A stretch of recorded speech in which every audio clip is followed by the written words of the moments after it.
And ఆవిడ చేస్తుంటే హెవీగా నన్ను ఏమంటే 7 సంవత్సరాల తర్వాత చేస్తున్నారు సాంగ్, మీరు అలా లేదు, నన్ను ఏదో సాంగ్ ఫినిష్ చేసుకుని ఇవాళ వచ్చి మళ్ళీ సాంగ్ చేస్తున్నట్టుందని. అంటే అంత జోష్ అంటే కట్టింగ్స్ కానివ్వండి, లేకపోతే హెవీ అంటే ఆ మూమెంట్స్ చేసినప్పుడు కానీ, అంటే చిన్న షార్ప్ కట్స్, అంటే ఆ 1-2కి కట్టింగ్స్ ఆవిడ ఎక్స్ట్రాడినరీగా చేశారు. సో ఆవిడతో మ్యాచ్ చేయటం అన్నది కొంత అంటే ఆవిడకంటే బాగా చేయాలని మాత్రం ఎప్పుడు అనుకోలేదు. ఆవిడకి ఈక్వల్ అంటే నేను కూడా స్క్రీన్లో ట్రై చేసి అంటే ఆ ఫ్రేమ్ బాగా చేశారు. ఎవ్వరు అంటే ముగ్గురు మిస్ ఫైర్ అవ్వలేదు, ముగ్గురు కనపడాలి అని అది ఉంది. బట్ నాకేంటంటే ఆవిడ ముందు అంటే ఆవిడ మించి చేయలేమని తెలుసు, బట్ ఆవిడ ఎనర్జీకి మ్యాచ్ చేయాలి అని కొంచెం అండ్ నేను బాగా ట్రై చేస్తాను. బట్ ఆవిడ చెప్పేది కొంచెం ఇలా చేస్తే బాగుంటుంది, ఈ మూమెంట్కి నువ్వు లెగ్స్ నువ్వు హైట్ కాబట్టి కొంచెం స్ట్రెచ్ చేయలాగా అని మొత్తం ఆవిడ అంటే అది ఒక సీనియర్ యాక్టర్స్తో పని చేస్తున్నప్పుడు నేర్చుకుంటాం ఈ వర్కింగ్ ఎక్స్పీరియన్స్ అంటే లెర్నింగ్ ఎక్స్పీరియన్స్ ఇవన్నీ. సో ఆవిడ అంటే ప్లస్ నాకు చిన్నప్పటి నుంచి బాగా పరిచయం ఆవిడ, నాన్నగారు సినిమాలు చేయడం కానీ నుంచి నేను షూటింగ్లు. సో వెరీ కంఫర్టబుల్ ఆవిడతో ఎప్పుడు వర్క్ చేసినా వెరీ కంఫర్టబుల్. ఓకే. సో వీడి సాంగ్స్ కొరియోగ్రఫీ పక్కన పెడితే పర్సనల్గా నరేష్ ఎలాంటి సాంగ్స్ని ఇష్టపడుతుంటాడు? అంటే ఎప్పుడు ప్లెజెంట్ కూర్చుంటాడు, ఒక్కడైనా కూర్చుంటాడు, ఎంజాయ్ చేస్తుంటాడు. సో అది నాకు తెలుసు. సో పర్సనల్గా సో ఎలాంటి పర్సనల్గా నా మెలోడీస్ అంటే ఇష్టం. మెలోడీస్ అంటే కొంచెం ఇళయరాజా గారు మ్యూజిక్ అంటే ఆ కైండ్ ఆఫ్ మ్యూజిక్ అంటే బాగా ఇష్టం. డ్యాన్స్లో లైక్ ఫాస్ట్ నెంబర్ కాకుండా స్లోగా అంటే లొకేషన్స్ బేస్డా లేదా మూమెంట్స్ బేస్డా లేదా ఎక్స్ప్రెషన్ బేస్డా ఎలాంటి స్టెప్స్ ఆ డ్యాన్స్లో ఇష్టం? అంటే నాకు సాంగ్స్లో కూడా కథ చెప్పాలి.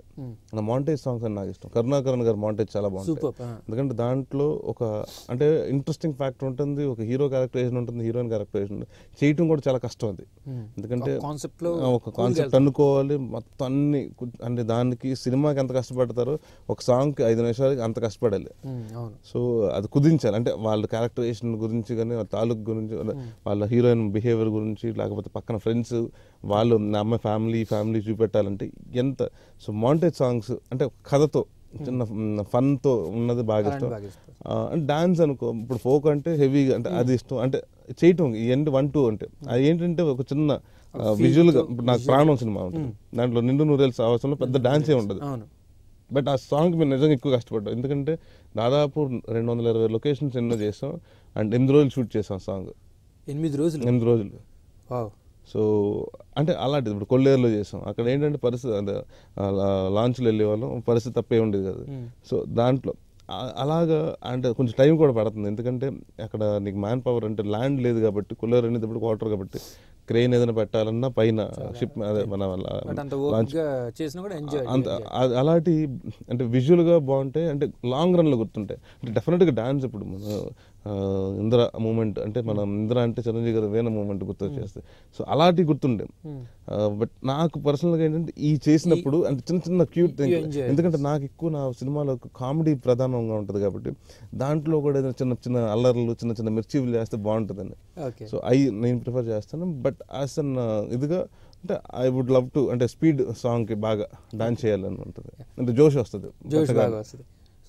జోష్ అన్ని చోట్ల సెట్స్లో వస్తుంది, మంచి లొకేషన్స్ వస్తుంది.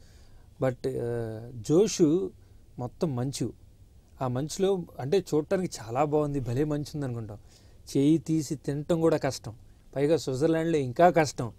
ఆ మంచులో ఆవిడేమో ఇంత బట్టలు వేసుకొని ఆవిడ టింగ్ అని నడుస్తూ ఉంటే, సో మనం అయితే స్వెటర్లు మొత్తం కప్పేసుకొని హీరోలు అన్యాయం.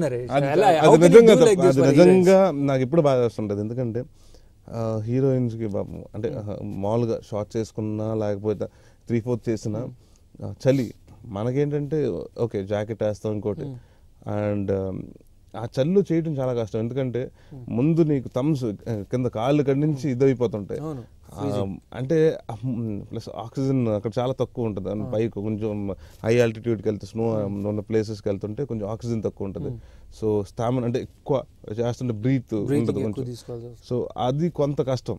బట్ మన అన్నీ తెలియకుండా అంటే మన అదృష్టం ఏంటంటే సినిమాలో ఉంటుంది అంటే ఇప్పుడు రాజస్థాన్ ఎడారిలో పడుకుని హీరోయిన్ అంతే ఆనందంగా చాలా చల్లగా అంటే వాళ్ళు స్క్రీన్లో మాత్రం అక్కడ కింద కాలిపోతుంటుంది. బట్ మన స్క్రీన్లో మాత్రం అసలు కరెక్ట్గా రావాలి అంటే నీలాంటి వాళ్ళు చూసేసి అబ్బాయి ఏం ఎంజాయ్ చేస్తాను అనుకుంటారు. బట్ కింద కాలిపోతుంటుంది, అది తెలియదు. అలాగే ఏదన్నా ఎక్స్ట్రీమ్ కోల్డ్స్ ఇప్పుడు కోల్డ్ కానీ హాట్ కానీ ఎక్స్ట్రీమ్ క్లైమేట్ ఎప్పుడు కొంచెం అంటే మనకి ఎందుకంటే ఒక మోడరేట్ క్లైమేట్కి అలవాటు పడ్డాం కాబట్టి కొంత ఇబ్బంది ఉంటుంది.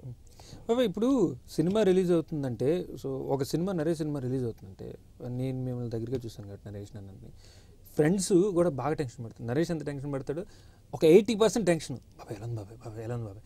సో అది చూస్తారు, గ్యాదర్ చేస్తారు. ఓకే, ఒక హీరోకి ఫ్రెండ్స్ అనేది ఓకే ఉంటారు, బట్ మీ ఫ్రెండ్స్ ఇంకొంచెం ఎక్కువ కేర్ తీసుకుంటారు సో ఫ్రెండ్స్ విషయంలో. సో ఈ సినిమా అప్పుడు లైక్ మీ ఫ్రెండ్స్ చాలామంది ఉన్నారు, సో వాళ్ళు చెప్పుంటారు బాబాయ్ వెళ్తలే బాబాయ్, లేకపోతే వాళ్ళు జ్యోతిష్యం చెప్తారు ముందుగా, అంటే వాళ్ళ ఒక అభిమానం. లేదు విజయ్, అది ప్రాబ్లం ఏంటంటే ఇప్పుడు మనం ఒక ఎగ్జామ్ రాసాం అనుకో, వచ్చేసిన తర్వాత క్వశ్చన్ పేపర్ తీసుకుని మనం ఏమేమి ఆన్సర్లు రాసాం అంటే ఇది కరెక్ట్గా రాసింది, ఇది కరెక్ట్, ఇది కొట్టేసింది, ఇది రాంగ్ ఆన్సర్, ఇది రాంగ్ ఆన్సర్ అని అనుకోవచ్చు. ఎందుకంటే దాంట్లో తెలుసుకుని మనం ఒక 60% అంటే మనం ఒక 80 వస్తుంది అనుకుంటే అక్కడికి వెళ్ళిన ఓన్లీ 72 వస్తుంది అంటే మనం ప్రిపేర్ అవుతాం, ఎక్కడో మైండ్లో ప్రిపేర్ అవుతాం, అట్లీస్ట్ ఇన్ బిట్వీన్ 65 to 72 వస్తుందని. సో నీకు అది తెలుసు అంటే ఆల్మోస్ట్ అక్కడ మధ్యనే ఉంటుంది, ఎందుకంటే నీ కరెక్ట్ ఆన్సర్స్. సో ఇది నా ఒక్కటి క్రాఫ్ట్ కాదు, కెమెరా వర్క్ పనితనం కరెక్ట్గా ఉండాలి. అందరూ సినిమాటోగ్రాఫర్ కానీ, ఫోటోగ్రాఫర్ కానీ, కొరియోగ్రాఫర్స్ కానీ మొత్తం అందరిది ఒక 24 క్రాఫ్ట్స్ కరెక్ట్గా ఉండాలి. సో ఇది ఒక 10,000 మంది 10 కోట్ల మంది ఆడియన్స్ చూస్తుంటారు, తెలుగు ఆడియన్స్. వాళ్ళకి వెళ్ళేటప్పటికి యాక్సెప్ట్ చేస్తారో చేయరో, అంటే ఈ షర్ట్ నాకు నచ్చొచ్చు, ఇది నీకు నచ్చాలి రూల్ లేదు. సో అదొకటి ఉంటుంది, యాక్సెప్ట్ చేస్తారో యాక్సెప్టెన్సీ, దాని గురించి టెన్షన్ పడతాం. ప్రోడక్ట్ మీద టెన్షన్ కాదు, ఎలా ఉంటుంది, ఎలా రియాక్ట్ అవుతారు. అంటే మనకి ఎలా ఉంటుంది, వర్షాలు వస్తే ప్రాబ్లము, అంటే ఇలాంటివి కూడా ఉంటాయి. క్రికెట్ మ్యాచ్ ఉందండి, ఇండియా పాకిస్తాన్ మ్యాచ్ ఉంటే కలెక్షన్ తగ్గుతాయని. సో ఎన్ని టెన్షన్లు వర్కౌట్ అవుతుంటాయి. సో అవి మనం డిస్కస్ అంటే ఫ్రెండ్స్తో డిస్కస్ చేసినప్పుడు డెఫినెట్గా ఎప్పుడైనా ప్రతి ఫ్రెండ్ లేదు బాగుంటుంది అంటారు. సో నా ఫ్రెండ్స్ ఎక్కువ ఇంకా, ఎందుకంటే దాదాపు నాకున్న వాళ్ళందరూ ఇండస్ట్రీ ఇది కాబట్టి. అండ్ నేను ఎప్పుడైనా ఖాళీ కూర్చున్నప్పుడు కూడా ఇలాగ ఉంటుంది, ఈ సీన్ ఇలా ఉంది అంటే మనం ఎప్పుడైనా ఫుల్ డే ఒక మంచి after hard day of work వెళ్ళిన తర్వాత ఇంటికి వచ్చిన తర్వాత ఓకే ఇవాళ బాగానే చేస్తాం, ఈ సీన్ బాగా వచ్చింది అంటే తెలియకుండా ఒక ఆనందం ఉంటుంది. అది ఒకసారి మనం ఏం చేస్తాం, మన క్లోజ్ ఫ్రెండ్స్కి షేర్ చేసుకుంటారు, తెలుసు నన్ను సీన్ భలే వచ్చింది అంటే ఏంటి అంటే చెప్తాం. సో ఈ చెప్పి ప్రాసెస్లో ఏమవుతుందంటే ఒక సినిమా గురించి చెప్తూ ఉంటాం, 10% ఒక్కోసారి ఎక్కువ నచ్చింది అనుకో, 20% 30%. ఇప్పుడు సుడిగాడు ఉంది, అది దాదాపు నా ఫ్రెండ్స్ అందరికి ఆల్మోస్ట్ ఒక సినిమాగా చెప్పేశారు, ఇది ఎముడుకు మూడులో చెప్పేశారు. సో అదేంటంటే మనం ఎక్సైట్ అయిపోయి చెప్తాం, అండ్ ప్లస్ ఎక్కడో తెలియకుండా నమ్మకం ఉంటుంది. సో ఆ ఎప్పుడైతే మనం ఎప్పుడైతే టెన్షన్ పడుతుంటామో, ఎందుకు బాగానే ఉన్నావు, బాగా వచ్చిందో నువ్వే చెప్పావు కదా, ఆ సీన్ బాగా వచ్చిందో నువ్వే చెప్పావు, ఈ సీన్ బాగా వచ్చింది. బట్ మనకేంటంటే ఓవరాల్గా ఎలా ఉంటుంది అంటే యాక్సెప్టెన్స్, పబ్లిక్ ఎలా యాక్సెప్ట్ చేస్తారు అని ఉంటుంది. అది ఒక ఎప్పుడు ప్రతి శుక్రవారం మనకి టెన్షనే. అండ్ మ్యాట్ని తర్వాత అంటే జాతకాలు మారిపోతుంటాయి. సుడిగాడు తర్వాత నెక్స్ట్ హిట్ కొట్టాలి మళ్ళీ. సో అంటే సుడిగాడు ఎంత కలెక్షన్స్ అంటే రిలీజ్ సునామీ అది. సో సుడిగాడు తర్వాత ఈ హిట్ కొట్టాలి అనేది అప్పుడు so any tensions like share చేసుకోవడం అంటే మీ అన్నగారితో కానీ ఫ్యామిలీ మెంబర్స్, ఇది స్ట్రాటజీ ఉండదు. ఇప్పుడు ప్రతి ఏ సినిమాకి ఆ సినిమా, ఇప్పుడు ఏ సినిమా ఇది ఫ్లాప్ అవ్వాలని కొబ్బరిగా కొట్టాడు, అందరు మంచి పంతుల దగ్గరికి వెళ్ళి మంచి ముహూర్తం పెట్టుకునే చేస్తాం, అన్ని సినిమాలు హిట్ అవ్వాలని చేస్తాం. సో ఏ సినిమాకి ఆ సినిమా అయిపోయింది, సుడిగాడు రిలీజ్ అయింది, దాని పార్ట్ మనం ప్రమోషన్ చేస్తాం, అయిపోయింది. సో బాగుంది. దాని తర్వాత నెక్స్ట్ ఏ సినిమా వస్తుంది, ఎముడుకు మొగుడు, ఇది దానికంటే అంటే ఇప్పుడు అదే రేంజ్కి ఎక్స్పెక్ట్ అంటే ఒక్కొక్క సినిమాకి సుడిగాడి తర్వాత ఎక్స్పెక్టేషన్ కొంచెం బాగా డ్రాస్టిక్గా పెరిగింది. సో దాని అంటే మించి ఉండాలి, సో కనీసం ఆ పార్లో ఉండాలి, కింద తగ్గకూడదు. దానికి ఎలా చేయాలి మనం అంటే ఏమేమి చేయగలుగుతాం అంటే డబ్బింగ్లో కానీ అప్పుడు షూటింగ్ ప్రాసెస్లో కానీ మన బెస్ట్ ఎఫర్ట్స్ పెడతాను ఇది ఉంటుంది. సో బట్ నేను ఎప్పుడు అది ఇంటికిలో డిస్కస్ చేయను, ఎందుకంటే ఆల్ సెట్ అండ్ ఇంటికి వచ్చిన తర్వాత మన టెన్షన్స్ లేకపోతే ఇది ఉంది ఇలా ఉంది ఇప్పుడు రిలీజ్ అయిపోతుంది, ఆ టెన్షన్స్ నేను ఇంట్లో ఎప్పుడు చూపెట్టను. ఎందుకంటే దట్స్ ఫ్యామిలీ అంటే అది డిఫరెంట్. ఇంట్లోకి వెళ్ళిన తర్వాత ఎలా ఉన్నారు ఏంటి అదే ఈ టైప్లో ఉండాలి. So it's like you got to అంటే ఒక కేటగరైజ్ చేసుకోవాలి, పర్సనల్ లైఫ్ వేరు, ప్రొఫెషనల్ లైఫ్ వేరు. సో అప్పుడు will be more happy. So ఇప్పుడు నరేష్కి కూడా బాధ్యత పెరిగిందండి. అంటే ఏంటి బాధ్యత పెరిగింది, పెళ్ళి అవ్వలేదు కదా అనుకుంటున్నారా? పెళ్ళి కాకపోయినా నరేష్కి బాధ్యత పెరిగింది. రోజు ఒకసారి good morning sir, good evening, late అయితే గుడ్ ఈవినింగ్ చెప్పడం కుదరదు, బట్ రోజు మార్నింగ్ గుడ్ మార్నింగ్ చెప్పాల్సిందే సార్కి రోజు గుడ్ మార్నింగ్ చెప్పాలి. మా ఫాదర్గా చిన్న ఫాదర్ ఆరవ్ ఈవి సత్యనారాయణ ఆరవ్ తన పేరు. తను యాస్టిస్ డిటో డాడ్ అండ్ మోర్ అంటే ఏదో అంటారు కదా అంటే వడ్డీ కన్నా అసలు కన్నా వడ్డీ ముద్దని ఆ టైప్లో వచ్చిన తర్వాత మా మదర్ నన్ను చూసుకుంటా మానేసాం తనని అంటే అందరికి ఇంట్లో ఏమంటే అది ఒక అటెన్షన్ ఎందుకు ఏడుస్తున్నాడంటే అందరూ వెళ్ళిపోవటం సో డెఫినెట్గా అది ఉంటుంది అంటే first kid in the family కాబట్టి ఆ ఎక్సైట్మెంట్ ఉంటుంది సో దట్ అది good morning good afternoon common అది. ఓకే సరే పర్సనల్గా తీసుకుంటే ఇన్ ఫ్యూచర్లో మ్యారేజ్ అయిన తర్వాత హియా షియా ఎవరైనా ఇష్టం అనేది ఉంటుంది లైక్ నాకైతే ఆడపిల్ల కావాలి. అందరూ ఇలా చెప్తారండి. లేదు నాకు నిజంగా ఎందుకంటే మా సైడ్ మా ఫాదర్ సైడ్ మొత్తం అందరూ మగపిల్లలే నా కజిన్స్ అందరూ. సో ఏమవుతుందంటే ఒకే ఒక సిస్టర్ ఉంది దాని తర్వాత ఎవరు లేరు. సో బేసిక్గా ఇంట్లో కూడా నేను రాజేష్ ఫాదర్ మదర్ ఒక ఆవిడ. సో ఇప్పుడు ఇంట్లో మా మదర్కి బాగా ఇష్టం పిల్లలు అంటే అమ్మాయి అండి నేను అమ్మాయిగా పుడతాదని ఎక్స్పెక్ట్ చేసింది నేను పుట్టేసాను ఆవిడకి తెలియక అలాగా. సో నాకు బాగా ఇష్టం అమ్మాయిలంటే అంటే వాళ్ళు క్యూట్గా ఉంటారు అంటే అబ్బాయిలు కూడా క్యూట్గా ఉంటారు బట్ అమ్మాయిలంటే మోర్ ఎఫెక్షన్ డాడీ తోటి అసోసియేషన్ ఎక్కువ ఉంటుంది.